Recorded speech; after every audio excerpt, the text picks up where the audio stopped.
खुलुमबाय आंनि मुलुगनां बड' निउस चेनेल साफ्रोमबो नायगिरि बिथांमोननिसिम गोजोन फुंबिलिनि बयनिसिमबो गाहाम हामलायनाय जासिहरनाय जाबाय।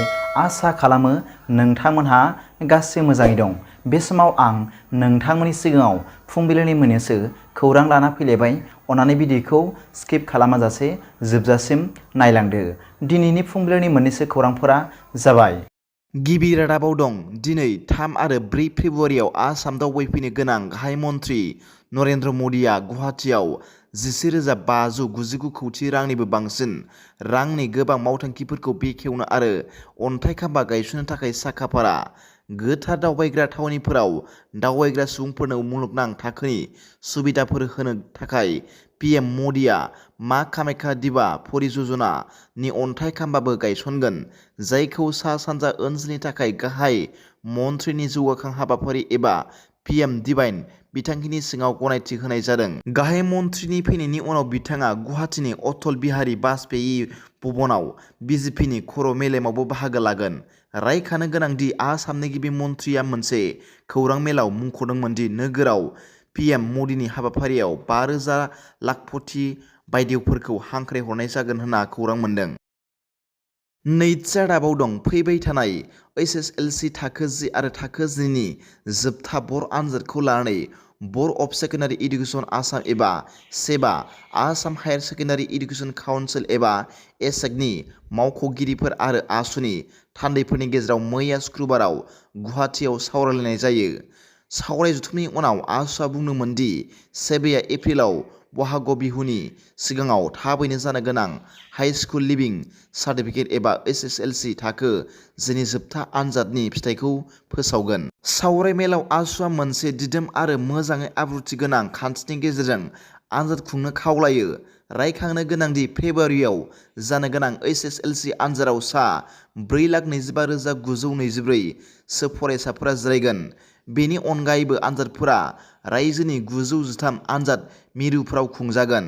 बेराफारसेथिं आसामनि गं 877 आनजाद मिरुफोराव जानो गोनां हायार सेकेन्डारि आनजादाव गासै सा 2,79,946 बिनायसोफोरा नुजाथिगोन होनना खौरां मोन्दों।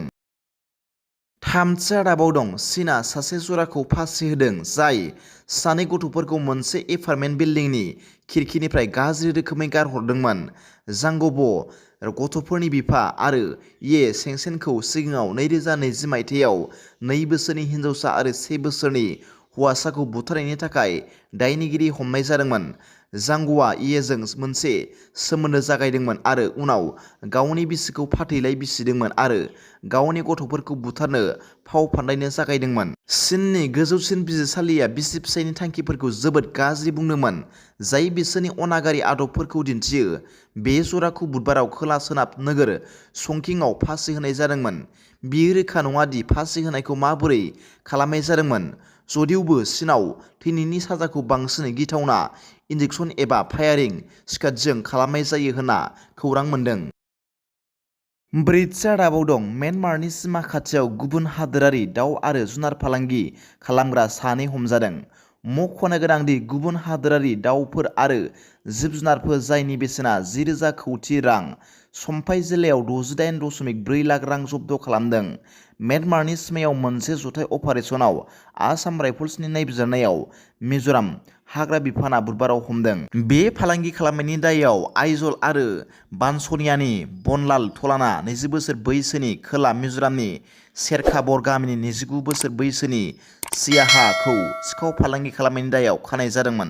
बिसोरखौ लहानि फानजारि आरो प्लास्टिकआव दोननाय जादोंमोन। बास्केटफोर आरो आइजलाव लाबोगासिनो दंमोन। भारत म्यानमारनि जखावथारनिफ्राय सिमा पेरामिलिटारि फर्सआ बुंदों थांनाय बृहस्पतिबारखालि बुंथिदों। दिनैनि फुंबिलिनि मोननैसो खौरांफोरा दा बेखिनिल'मोन। भिडिअखौ मोजां मोनदोंब्ला आंनि बे मुलुगनां बड' निउस चेनेलखौ अन्नानै साबस्क्राइब खालाम आरो बेल आइकनआवबो थुनानै ला, जाहाथे आं गोदान निउस आपडेट लानानै फैब्ला नोंथांनियाव सिगांग्रो नटिफिकेसन सौहैयो। दा बेलासिनि रादाबाव नोंथांमोनखौ आंनि बे चेनेलाव गासैखौबो बरायहरनाय जाबाय। गोजोन्थों। एसेनोसै। जै बर' हारिनि जै।